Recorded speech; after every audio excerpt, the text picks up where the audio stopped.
નમસ્કાર બધાને. હું શૈલેષ ઢોલા આપ સર્વનું તપોવન સાયન્સ એકેડેમીમાં હાર્દિક સ્વાગત કરું છું.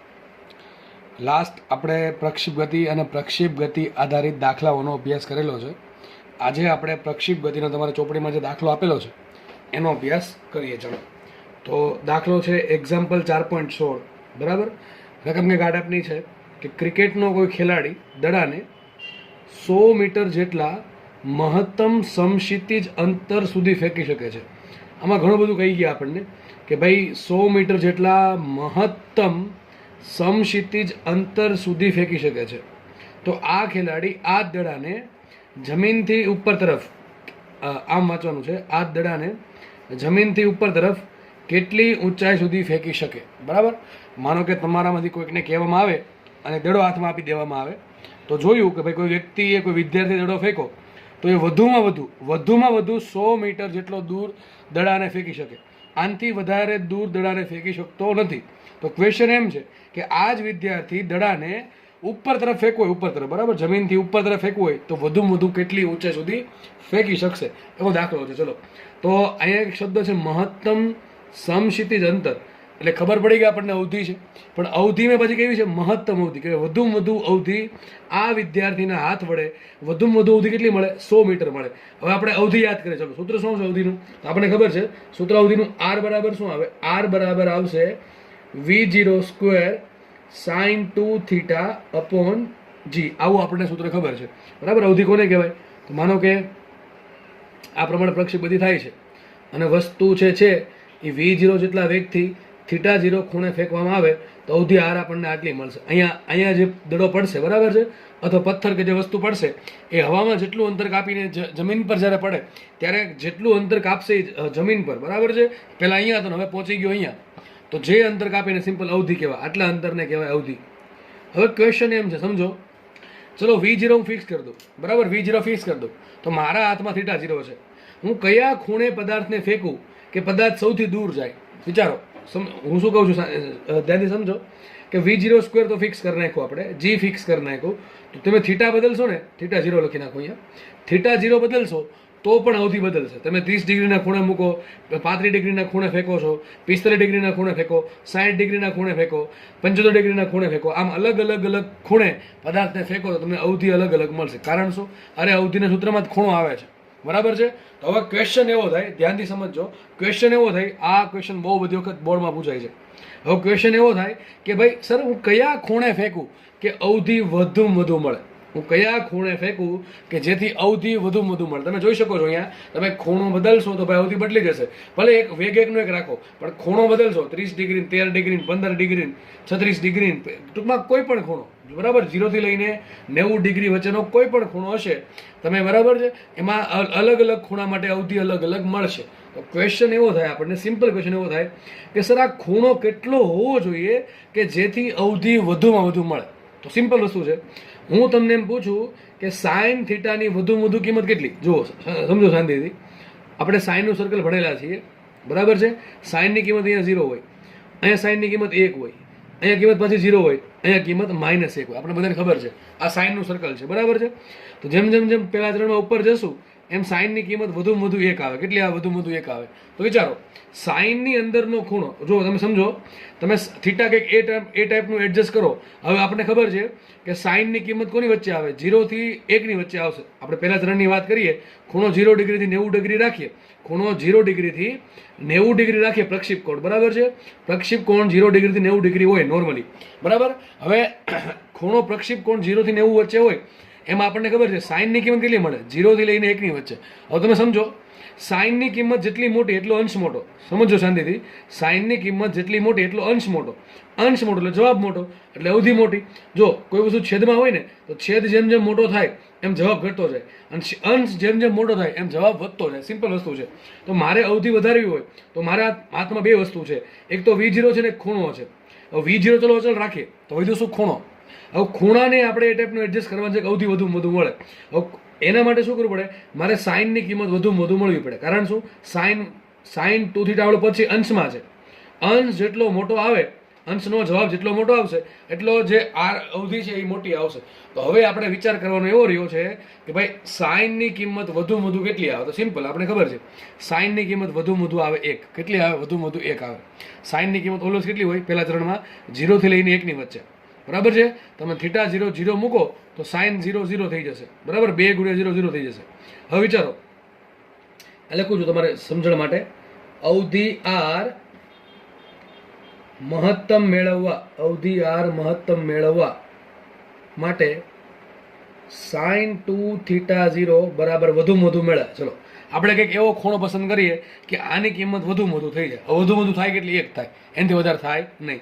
સાઇન યાદ રાખો, અહીંયા ભલે ગમે એ ખૂણો હોય, બરાબર, ખૂણો ગમે એ હોય, સાઇનની કિંમત કોઈ દિવસ 1 થી વધે નહીં. તો મારે સાઇન 2 થીટાની કિંમત વધુમાં વધુ 1 મળશે. વિચારો, આ સાઇનની અંદરનો ખૂણો કયો છે? 2 થીટા 0. સાઇનની અંદરનો ખૂણો છે 2 થીટા 0. હવે સાઇનની અંદરનો ખૂણો કેટલો હોય તો 1 આવે? 90 ડિગ્રી. યાદ રાખો, આપણે ખબર છે કે સાઇન 90 ડિગ્રીની કિંમત 1 આવે. કેટલી આવે? 1 આવે. બરાબર છે? તો મને ખબર પડી ગઈ કે સાઇન 2 થીટા 0 બરાબર 1 હોય તો 2 થીટા 0 બરાબર કેટલા હશે? 90 ડિગ્રી હશે. સમજ પડે કે ના પડે? ફરતી સમજો. મારે અવધિ મહત્તમ કરવાની છે. મારા હાથમાં V0 છે ને થીટા 0 છે. આપણે V0 ઘડીક સાઈડમાં રાખીએ તો મારી પાસે એક જ વસ્તુ છે, થીટા 0. મારે થીટા 0 ને એ પ્રમાણે એડજસ્ટ કરવાનું છે કે જેથી અવધિ મહત્તમ મળે. હવે અવધિ મહત્તમ મેળવવા માટે સાઇન અંશમાં છે તો સાઇનની કિંમત વધુમાં વધુ થવી જોઈએ. હવે સાઇનની વધુમાં વધુ કિંમત આપણે ખબર છે કેટલી થાય? 1 થાય. 1 થી કોઈ દિવસ સાઇનની કિંમત વધે નહીં. બરાબર છે? તો સાઇનની કિંમત વધુમાં વધુ આપણે 1 મૂકી દીધી. હવે નક્કી એ કરીએ કે થીટા 0 કેટલા હોય? તો આપણને ખબર છે સાઇનની કિંમત 1 ક્યારે થાય? ભાઈ અંદરનો ખૂણો 90 ડિગ્રી હોય તો અંદરનો ખૂણો કયો છે? 2 થીટા 0. તો 2 થીટા 0 બરાબર શું મૂક્યું મેં? 90 ડિગ્રી મૂક્યા. તો મને એમ કહો થીટા 0 કેટલા આવશે? 90 ડિગ્રી ભાગ્યા 2 45 ડિગ્રી. તો યાદ રાખજો, ઘણી મહત્વની શરત મળી કે ભાઈ તમારી પાસે એક દડો છે, એ દડાને તમારે એ પ્રમાણે ફેંકવાનો છે. વેગ ચલો એમ રાખશું, આપણે અચલ રાખશું. એ પ્રમાણે ફેંકવાનો છે, એવા ખૂણે ફેંકવાનો છે કે જેથી એ સૌથી દૂર પડે. તો કયા ખૂણે ફેંકશો? 45 ડિગ્રીના ખૂણે. કયા ખૂણે ફેંકશો? 45 ડિગ્રીના ખૂણે ફેંકશો તો તમને અવધિ મહત્તમ મળશે. ઘણા કહેશે તમે આગળનો દાખલો ગણાવ્યો હતો, બરાબર છે, પેલો છત વાળો, એમાં તો આપણે કંઈક ખૂણો 33.5 ડિગ્રી જેવો કંઈક આવ્યો હતો.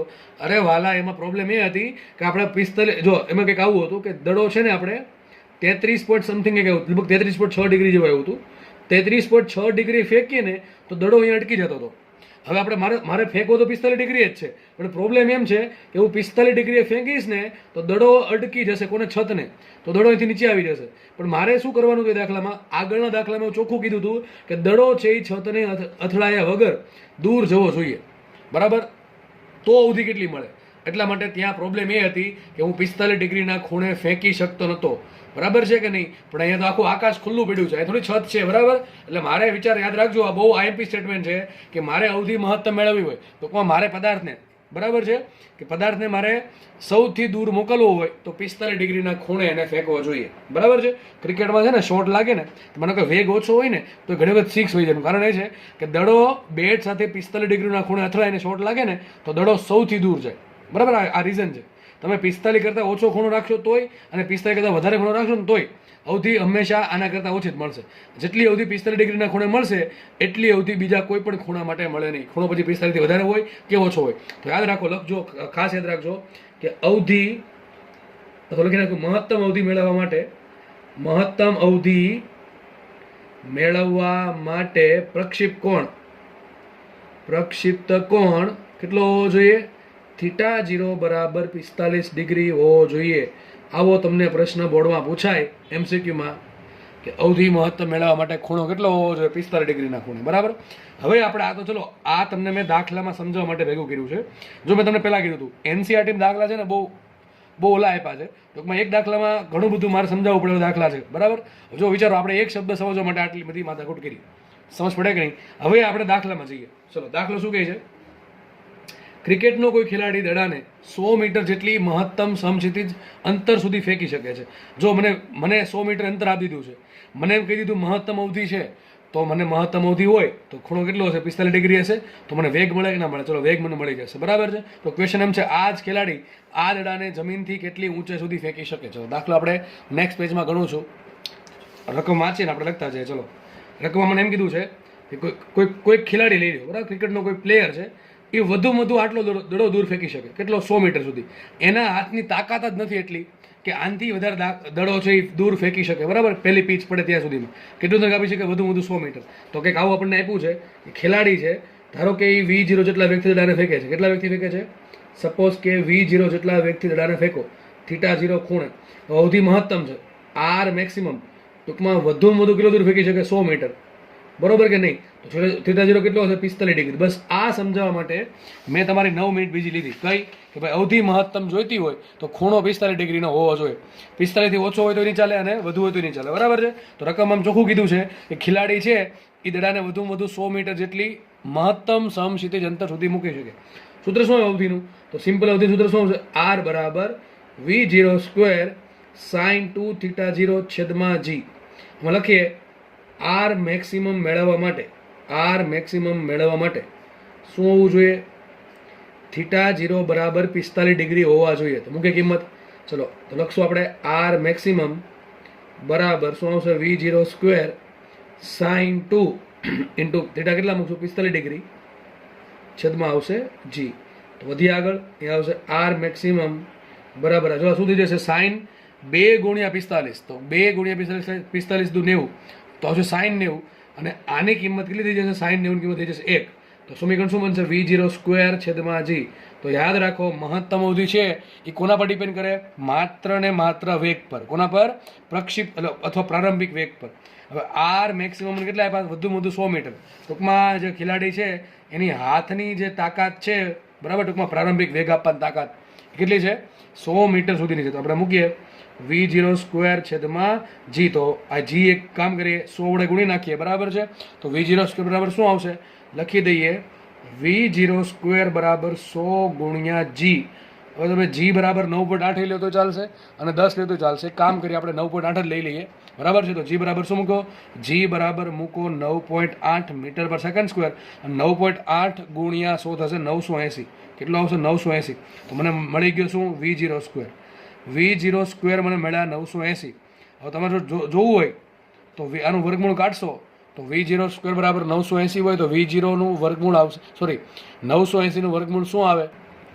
તો એનું વર્ગમૂળ તમે કાઢશો કે તો 31 પોઈન્ટ કાંઈક 31 જેવું લગભગ આવશે, બરાબર, મીટર પર સેકન્ડ. આનો મતલબ એમ થયો કે જે ખેલાડી છે એ વધુમાં વધુ દડાને, એનો હાથ જે છે ખેલાડીનો, એ આટલો વેગ આપી શકે. આનાથી વધારે વેગ આપી શકતો નથી. ટૂંકમાં સમજો ને ભાઈ, ખેલાડીની હાથની તાકાત જ એટલી છે, કેટલો વેગ આપી શકે? વધુમાં વધુ આટલો. બાકી એનો હાથ જોટાઈ જશે. સમજ પડે કે નહીં? ભાઈ દરેક વ્યક્તિની કેપેબિલિટી અલગ અલગ હોય, શક્તિ અલગ અલગ હોય દૂર ફેંકવાની, બરાબર છે? કોઈક છે 10 મીટર પર સેકન્ડ દડો ફેંકી શકતો હોય, કોઈક છે 20 ના ફેંકી શકતો હોય, કોઈ 31 થી ફેંકી શકતો હોય, કોઈક 40 થી ફેંકી શકતો હોય. દરેક વ્યક્તિની કેપેબિલિટી અલગ અલગ છે. તો આ જે ખેલાડી છે એ 45 ડિગ્રીના ખૂણે દડો ફેંકશે તો એને વધુમાં વધુ 100 મીટર સુધી દડો જઈ શકે. તો ક્વેશ્ચન સમજો, ક્વેશ્ચન શું છે કે આ ખેલાડી જમીનથી કેટલી ઊંચાઈ સુધી દડાને ફેંકી શકે? વિચારો, તમારા પાસે દડો છે, હું તમને પ્રશ્ન પૂછું, તમારા પાસે દડો છે અને તમારે દડાને એ પ્રમાણે ફેંકવાનો છે કે દડો સૌથી ઉપર જાય, જમીનથી ઊંચાઈ જાય, તો તમે દડાને કઈ દિશામાં ફેંકશો? ધ્યાનથી ભાઈ આન્સર આપજો, બરાબર છે? હું તમને બીજી વખત બોલું છું, પ્રશ્ન ધ્યાનથી સમજો. હું તમને એમ કહું તમારા હાથમાં દડો છે, તમારે દડાને જમીનથી ઉપર તરફ ફેંકવાનો છે. એ પ્રમાણે ફેંકવાનો છે કે દડો જમીનથી આમ બહુ દૂર જવો છે, સૌથી ઉપર જવો છે. તો તમે શું કરશો? શું તમે દડાને 45 ડિગ્રીની ખૂણે ફેંકશો? ના, બુદ્ધિ હોય ને તમે આમ ફેંકશો. કે માનો કે તમે અહીંયા ઊભા છો, બરાબર છે, અને તમારા પાસે દડો છે, તો તમે શું કર્યું ખબર છે? દડાને આમ ફેંકશો, આમ ઉપર. અરે ભાઈ તમે આમ ફેંકશો આમ તો કંઈક અહીંયા કંઈક પહોંચશે, પણ તમે જો આમ ફેંકશો તો કંઈક દડો સૌથી ઉપર જાય, બરાબર? ટૂંકમાં દડાને મારે ફેંકવો હોય સૌથી ઉપર, તો મારે દડાને આ પ્રમાણે ફેંકવો પડે, ઉપર ફેંકવો પડે. ટૂંકમાં કયા ખૂણે? 90 ડિગ્રીના ખૂણે ફેંકવો પડે. જમીન સાથે 90 ડિગ્રીના ખૂણે ફેંકવું તો જ દડો માનો કે સૌથી વધુ અહીંયા સુધી પહોંચે છે. જસ્ટ મિનિટ, માનો કે દડો અહીંયા પહોંચ્યો, તમે માનો કે 90 ડિગ્રીથી ઓછા ખૂણે ફેંકો હોત તો બને કે દડો કંઈક અહીંયા કંઈક પહોંચત, બરાબર, અહીંયા પહોંચત. સિમ્પલ બુદ્ધિ છે, સિમ્પલ લોજિક છે કે દડાને તમારે જમીનથી સૌથી ઉપર મોકલવો છે તો કેમ ફેંકવો પડે? સીધો ફેંકવો પડે, જમીનથી ઉપર તરફ સીધો ફેંકવો પડે, તો જ દડો સૌથી ઉપર જશે, બરાબર? તો ક્વેશ્ચન એમ છે ભાઈ કે આ ખેલાડી છે દડાને કેટલી ઊંચાઈ સુધી ફેંકી શકે? સમજો. હવે તમારા પાસે V0 છે, ઓકે, ચલો V0 છે, મારે શોધવી છે આ ઊંચાઈ, એટલે ટૂંકમાં મારે શોધવું છે D. શું શોધવું છે? D. સૂત્ર શું આવે? D બરાબર V0 T plus half AT square. મૂકી દો કિંમત. અથવા એ તો નહીં ચાલે કારણ કે સમય નથી આપણી પાસે. આપણે બીજું સમીકરણ છે કયું? V square minus V0 square બરાબર 2AD. યાદ કરો. કેમ સર? અરે ભાઈ G ક્યાં લાગે? G નીચે લાગે, બરોબર કે નહીં? G લાગશે નીચે, મારે શોધવાનું છે D. હવે આપણે એક કામ કરવું પડે, કાં તો અધો દિશા ધન ધારો, કાં ઉર્ધ્વ દિશા ધન ધાર, તમે કોઈ પણ ધારી શકો છો. ધારો કે દડો અહીંયા પહોંચ્યો, ભાઈ આવા દાખલા કરાવેલા છે, ભાઈ આવા દાખલા કરાવેલા છે કે ભાઈ તમે આ પ્રમાણે ફેંકો દડો કેટલી ઊંચાઈ પ્રાપ્ત કરશે, મહત્તમ ઊંચાઈ કેટલી પ્રાપ્ત કરશે, બરાબર. આવા દાખલા કરાવેલા છે. ઓકે, જો દડો અહીંયા પહોંચે તો એનો વેગ કેટલો હશે? 0 હશે. જ્યારે દડો જમીનથી ઉપર જશે, ધીમે ધીમે ઉપર જશે, એમ જી લાગે નીચે એટલે શું થાય? ગ્રેવિટી એનો ઓપોઝ કરે. તો જેમ જેમ જેમ ઉપર જશે એમ એનો વેગ ઘટતો જશે. માનો કે આ પોઈન્ટ પર દડો આવ્યો તો એક એવો પોઈન્ટ આવશે કે જ્યાં એનો વેગ થઈ ગયો 0, તો v બરાબર શું છે? 0 આવશે. તો 0 નો વર્ગ માઇનસ v0, ચલો v0 સ્ક્વેર રાખો એમને ઇઝ ઇક્વલ ટુ એમને 2 એમને. હવે એ બરાબર એક કામ કરું છું, હું ઉર્ધ્વ દિશાને કેવી લઈ લઉં? ઉર્ધ્વ દિશાને ધન લઈ લઉં છું. તો અધો દિશા કેવી થઈ જશે? અધો દિશા થઈ જશે ઋણ. તો શું આવશે? એ બરાબર આવશે માઇનસ જી. તો એમ કીધું માઇનસ જી ઇન્ટુ ડી. આપણે ડી શોધવાનું છે. સર આ v0 સ્ક્વેર શું લેશું? અરે તાકાત હોય એટલું લ્યો. આ વ્યક્તિ દડાને, આ વ્યક્તિને દડો આપવામાં આવે છે અને કહેવામાં આવે છે કે ભાઈ તારે દડો સૌથી ઉપર મોકલવાનો છે. તો એ બે કામ કરશે. એક તો પેલું કામ શું કરશે કે ભાઈ દડાને 90 ડિગ્રીએ ફેંકશે. ટૂંકમાં આમ જમીનથી લંબ રૂપે, બરાબર ને? કોમન સેન્સની વાત છે કે દડાને આમાં કઈ જમીન છે, આ જમીન છે, આ જમીન છે, તો દડાને આમ ઉપર ફેંકશે, બરાબર? સીધું કે ખૂણે 90 ડિગ્રીની ખૂણે ફેંકશે. પેલું કામ આ કરશે. બીજું કામ શું કરશે? એની પાસે જેટલી તાકાત છે એટલી તાકાત ધરાવતા વેગથી દડો ઉપર ફેંકશે, બરાબર કે નહીં? ઇનામ આપ્યું ભાઈ, તો એમ કહેવામાં આવ્યું કે તને 5 લાખ રૂપિયા આપવામાં આવશે, તું દડાને સૌથી ઉપર ફેંકવાનો છે. તો એ શું ટ્રાય કરશે? એક તો પહેલી બુદ્ધિ આવવા પડશે કે દડાને 90 ડિગ્રી ફેંકવો પડે, જમીન સાથે 90 ડિગ્રી ફેંકવો પડે. એક તો આ કામ કરવું પડે. બીજું કામ શું કરશે? વ્યક્તિ એની પાસે જેટલી પૈસા કમાવા માટે શું કરશે? જેટલી તાકાત છે એટલી તાકાતથી દડો ઉપર ફેંકશે, બરાબર કે નહીં? તો આ v0 વધુ કેટલું છે? અરે ભાઈ આટલું હમણાં શોધ્યું આપણે. એ વ્યક્તિની તાકાત કેટલી છે v0 આપવાની? 31.31. તો મને એમ કહો વ્યક્તિ અહીંયા પણ કેટલી તાકાત લગાવી શકશે? અરે ભાઈ આટલી લગાવી શકે. કેટલી? 31.31. આનથી વધારે વેગથી એ ફેંકી શકતો જ નથી. અહીં આપણે જોઈ લીધું, બરાબર છે? પહેલાં એમ કહેવામાં આવે કે તારા દડાને એ પ્રમાણે ફેંકવાનું છે કે સૌથી દૂર પડે. તો એ શું કરશે? 45 ડિગ્રીના ખૂણે દડાને ફેંકે છે. તો જોયું કે ભાઈ વ્યક્તિ વધુમાં વધુ 100 મીટર ફેંકી શકે. તો આપણે નક્કી કર્યું એનો હાથનો વેગ કેટલો હશે? ટૂંકમાં હાથ છે એ દડાને વધુ વધુ કેટલો વેગ આપી શકે? 31.31. આનથી વધારે વેગ આપી શકે નહીં. તો આ કેસમાં શું થશે? આ કેસમાં જે પહેલા કેસમાં શું કર્યું ને? 45 ડિગ્રીના ખૂણે દડાને ફેંકો તો હવે આ કેસમાં એ 90 ડિગ્રીના ખૂણે દડાને ફેંકશે, ઉપર ફેંકશે. કેટલા વેગથી? તો ભાઈ આટલા જ વેગથી. કારણ કે આનથી વધારે વેગ, આ મેક્સિમમ વેગ છે, વ્યક્તિની શક્તિ આટલી છે, આનથી વધારે વેગ એ આપી શકે એમ નથી એનો હાથ. તો v0 સ્ક્વેર શું આવશે? આટલો જ આવશે. તો હવે v0 સ્ક્વેર શું આવશે? 980. આ v0 સ્ક્વેરની કિંમત અહીંયા મૂકું છું તો શું આવશે? આવું કંઈક આવશે. 0 નો વર્ગ માઇનસ v0 સ્ક્વેર આવશે 980 બરાબર. રાખીએ આ 2, આ -2 ઇન્ટુ જી શું મૂકું? 9.8 ઇન્ટુ ડી. તો જો અહીંયા શું થઈ ગયું? આવશે -980 બરાબર -2 ગુણ્યા 9.8 ઇન્ટુ ડી. આ માઇનસ માઇનસ ઉડી ગયા, બરાબર છે? આ 9.8 છેદમાં જવા દો તો શું આવશે? 100 ભાગ્યા 2. તો ડી બરાબર શું આવશે? ડી બરાબર આવશે 100 ભાગ્યા 2. તો આવશે 50 મીટર. મોસ્ટ આઈએમપી રિઝલ્ટ મળ્યું. મોસ્ટ આઈએમ રિઝલ્ટ મળ્યું કે ભાઈ આ જે વ્યક્તિ છે એ દડાને જમીનથી ઉપર તરફ વધુમાં વધુ 50 મીટર ઉપર ફેંકી શકે. આનથી વધારે દૂર ફેંકી શકે, સોરી ઉપર ફેંકી શકે નહીં. તો યાદ રાખજો, તમે જો તમારો હાથ દડાને 100 મીટર સુધી દૂર ફેંકી શકતો હોય તો જમીનથી 50 મીટર ઉપર ફેંકી શકશે. અડધું હોય, આમાં અડધું થાય. પણ આમાં આપણે એક વસ્તુ ધ્યાનમાં રાખવાની છે કે આપણે હવાનો અવરોધ અવગણેલો છે બે કેસમાં, બરાબર? બાકી રિઝલ્ટ થોડાક અલગ આવે. યાદ રાખજો, તમે ડાયરેક્ટ યાદ રાખી શકો છો કે કોઈ વ્યક્તિનો હાથ અથવા કોઈ વ્યક્તિ કોઈ પથ્થરને અથવા પદાર્થને કે દડાને જમીનથી 100 મીટર દૂર ફેંકે, ટૂંકમાં જમીન પર 100 મીટર દૂર ફેંકી શકતો, ટૂંકમાં એની અવધિ 100 મીટર હોય, વધુમાં વધુ અવધિ 100 મીટર હોય, તો એ વ્યક્તિ દડાને ઉપર તરફ 50 મીટર ફેંકી શકે. ટૂંકમાં જેટલું હોય એનાથી અડધો. 200 મીટર કે 100 મીટર આવે, આ 500 મીટર કે 250 મીટર આવે, બરાબર? હંમેશા એટલું જ આવશે. કારણ શું? અહીં 2 આવે, 2 આવે ને છેદમાં જશે. સમજ પડી ગઈ કે નહીં?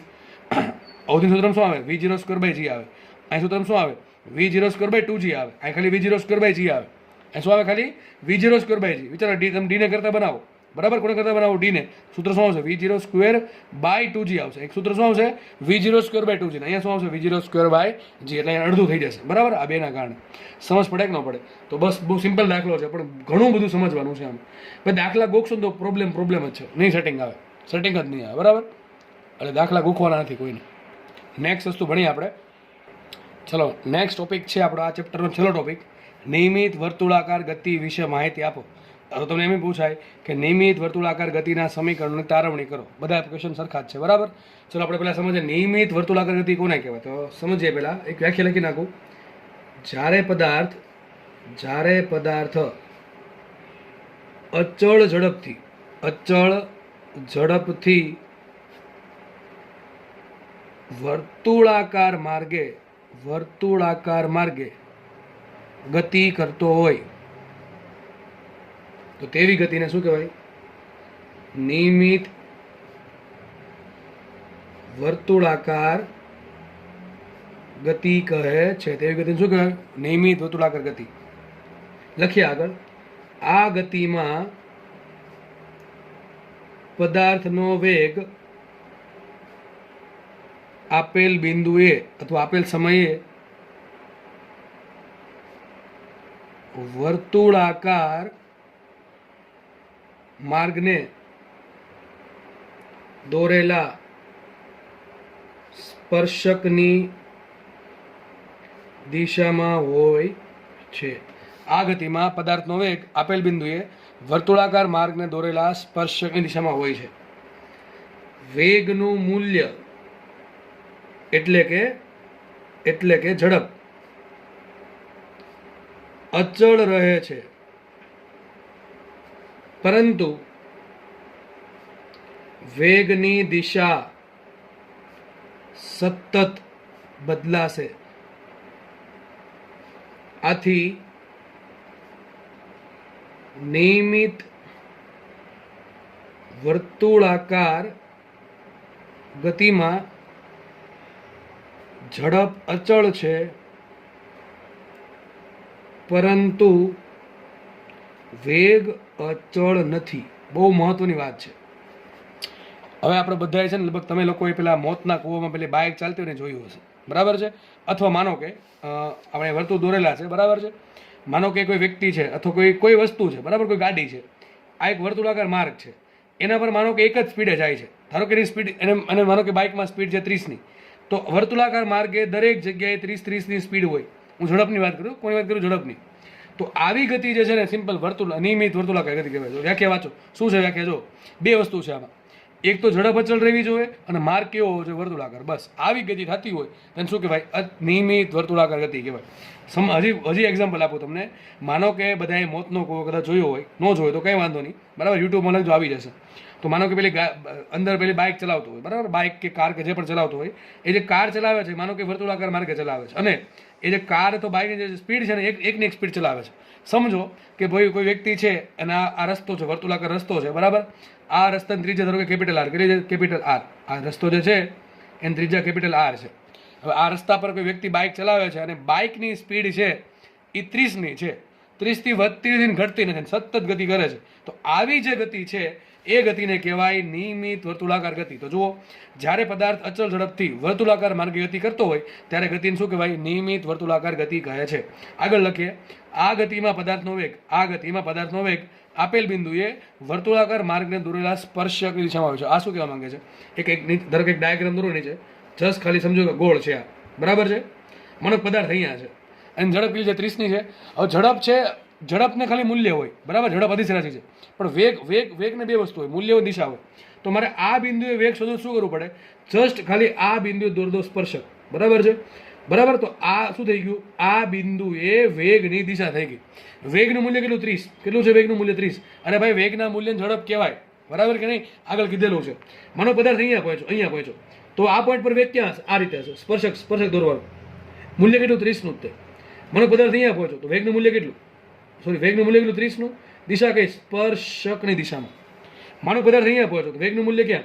વેગની દિશા ક્યાં? સ્પર્શક. તો આ પ્રમાણે દિશા આવશે. મૂલ્ય કેટલું? 30નું. અહીંયા પહોંચે તો આ થઈ ગયું દિશા, આ થઈ ગયું મૂલ્ય.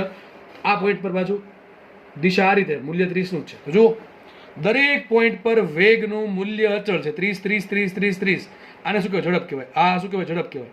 હું એમ પૂછું, શું દરેક પોઈન્ટ પર દિશા સરખી છે? બદલે છે, સતત બદલે. જો આ પોઈન્ટ પર ક્યાં દિશા આ પ્રમાણે છે, આ પોઈન્ટ પર દિશા આ પ્રમાણે છે, આ પોઈન્ટ પર આ પ્રમાણે છે, આ પ્રમાણે દિશા સતત બદલે છે. વેગ બે વસ્તુનું બનેલું, મૂલ્યનું બનેલું છે અને દિશાનું બનેલું છે. મૂલ્ય અચળ હોય, દિશા અચળ હોય તો જ વેગ અચળ કહેવાય.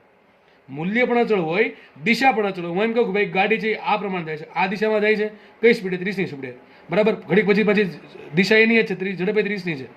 હજી પાછી દિશા એની ઝડપ 30ની જ છે. તો આને શું કહેવાય? વેગની દિશા સરખી છે અને વેગનું મૂલ્ય પણ એક જ છે, બરાબર? વેગનું મૂલ્ય બદલતું નથી, દિશા પણ બદલતી નથી. આને શું કહેવાય? અચળ વેગ કહેવાય. શું કહેવાય? આને અચળ વેગ કહેવાય. આને તમે અચળ વેગે કહી શકો, અચળ ઝડપે કહી શકો. પણ આ કેસમાં જુઓ, શું અચળ વેગ કહેવાય? અચળ વેગ ના કહેવાય. કારણ શું? ઘણા કહેશે મૂલ્ય 30 જ છે. અરે ભાઈ વાલા, હું એમ કહું છું, વેગ બે વસ્તુનું બનેલું છે, મૂલ્ય અને દિશા. તો મૂલ્ય અચળ હોય અને દિશા અચળ હોય, બંને બદલતું ના હોય, બંનેમાં ફેરફાર 0 હોય, તો જ વેગ અચળ કહેવાય. આ કેસમાં શું છે? દિશા સતત બદલા કરે છે. મૂલ્ય ભલે 30-30નું છે, પણ દિશા સતત બદલે છે. એટલે તમે એમ કહી શકો કે વેગનું મૂલ્ય અચળ છે. એટલે શું અચળ થયું? વેગના મૂલ્યને કહેવાય ઝડપ. તો આ કેસમાં ઝડપ અચળ છે. શું વેગની દિશા સતત બદલે છે? હા, બદલે છે. શું વેગની દિશા અચળ છે? ના, અચળ નથી. તો શું એમ કહું વેગ અચળ છે? વેગ અચળ નથી. કારણ શું? દિશા બદલે છે. એટલે જો બંને અચળ રહેતું હોય તો જ વેગ અચળ કહેવાય. ધ્યાનથી સમજો શું લખ્યું છે. આ ગતિમાં પદાર્થનો વેગ આપેલ બિંદુએ વર્તુળાકાર માર્ગને દોરેલા સ્પર્શકની દિશામાં હોય છે. દેખાય છે? આ બિંદુએ સ્પર્શક, આ બિંદુએ સ્પર્શક, સ્પર્શક, સ્પર્શક. બરાબર છે? સ્પર્શક ઇંગ્લિશમાં કહેવાય ટેન્જન્ટ. શું કહેવાય? ટેન્જન્ટ. તો વેગની દિશા ક્યાં હશે? સ્પર્શક દિશામાં. આ લાઈન છે ને, આમ તો આખી થિયરી બહુ કામ તમને આગળ લાગવાની છે, બહુ બધી વખત કામ લાગવાની છે. બરાબર છે? આગળનો મુદ્દો, આઈ થિંક 2 મુદ્દા સમજાઈ ગયા તમને. ત્રીજો મુદ્દો સમજીએ કે વેગનું મૂલ્ય એટલે કે ઝડપ અચળ રહે છે જ્યારે વેગની દિશા સતત બદલાય છે. એટલે દિશા બદલાવાથી શું થયું? વેગ અચળ નથી. શું થયું? દિશા બદલાવાથી વેગ અચળ નથી, પણ વર્તુળાકાર માર્ગમાં ઝડપ અચળ છે, એવું કહી શકાય. બરાબર? તો આઈ થિંક બધા જ લોકોને નિયમિત વર્તુળાકાર ગતિ શું છે એનો આછો પાતળો ખ્યાલ આવી ગયો હશે. વધારાની ચર્ચા આપણે નેક્સ્ટ લેક્ચરમાં કરશું. બરાબર? અને જે સમીકરણ તારવણી કરવાની છે ત્યારે કરશું. જસ્ટ તમને આછો પાતળો ખ્યાલ આવવો જરૂરી છે. બરાબર? નેક્સ્ટ લેક્ચરમાં આપણે અહીંથી સ્ટાર્ટ કરશું. હું આ પાછું કંઈ સમજાવવાનો છું નહીં, ડાયરેક્ટલી ડાયાગ્રામ સમજાવીશ. બરાબર? અને આપણે આ થિયરી પૂરી કરશું અને ત્યારબાદ એના પછીના લેક્ચર્સમાં આના જે દાખલા છે એ પૂરા કરશું. એટલે ચેપ્ટરને પૂર્ણ આવતી આપી દઈશું આપણે. ઓકે, ચલો, ધન્યવાદ. જય હિન્દ.